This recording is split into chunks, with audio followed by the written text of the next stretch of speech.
Today, I'll be introducing you to one of my all-time favorite topics. Can you guess? Correct, it's about books. Here I have a pile of books of different genres, and let's play a little cosplay game. I'll be playing a scene, and you'll try to guess the genre. Let's begin.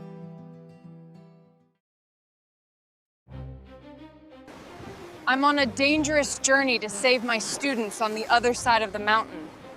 What genre should this fall into?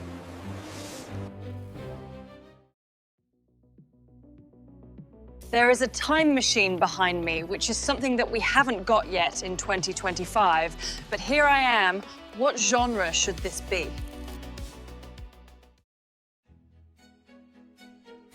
I'm waiting for my prince to come. His king doesn't really want him and me to be together. What genre should my story be in?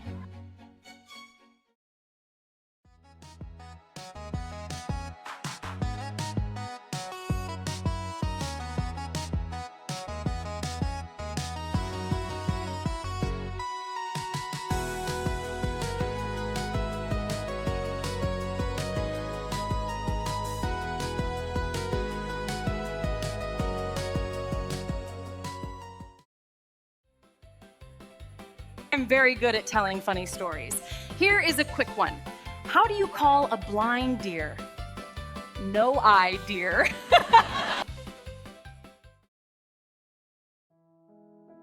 Now for the last and most difficult one. I'm just writing down everything about me for the next generations to read. What genre is this? Wow, that was wild. I had to change a lot of clothes and do a lot of makeup. Can you guess them all? I'll tell you after this vocabulary section. Thank you, Anna, for the scenes. You're awesome. Now, we're starting with some vocabulary for books. First of all, different types of reading. Let's look at the first one, skimming. Skimming means reading quickly, just to get the main idea. Imagine you open a news article and only read the headlines and first sentences to know what it's about. That's skimming. Next, we have scanning.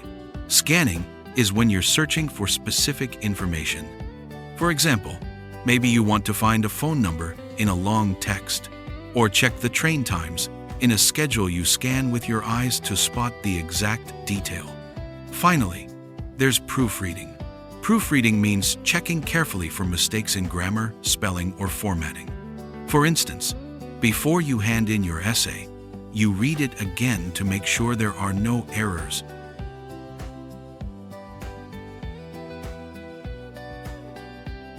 Now, let's move on to 5 adjectives to describe a book that you like. 1. Engaging. The book keeps your attention. 2. Compelling. It's so interesting you don't want to stop. 3. Thought-provoking. It makes you think deeply. 4. Well-structured. Everything is clear and organized. 5. Memorable. It stays in your mind for a long time.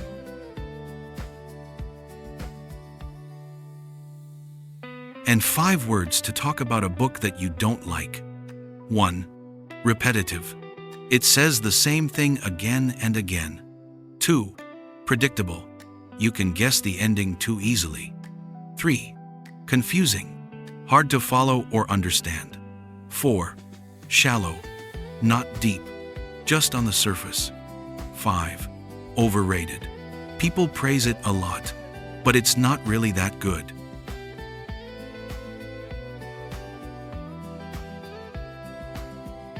Finally, a few more general words that we often use when talking about books.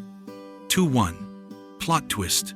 A surprising change in the story that you didn't expect. 2. Bestseller. A book that sells a huge number of copies and becomes very popular. 3. Tale. Another word for story, often simple or traditional. 4. Character. A person or sometimes an animal in a story. 5. Author. The person who writes the book. 6. Atmospheric. Creating a distinctive ambience.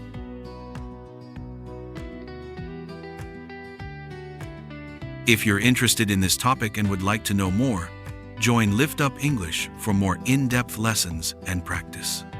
Now, Back to you, Anna. Thank you, Ethan. You have such a captivating storytelling voice.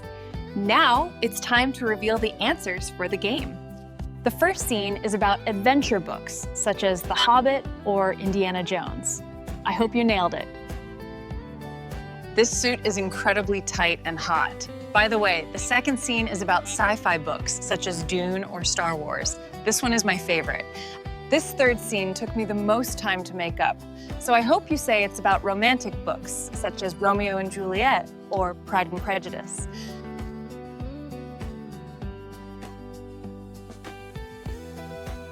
Hey, did you get my last joke? If you don't, at least you know the fifth scene is about comedy books, right? Writing about oneself is called autobiography. For example, Becoming by Michelle Obama.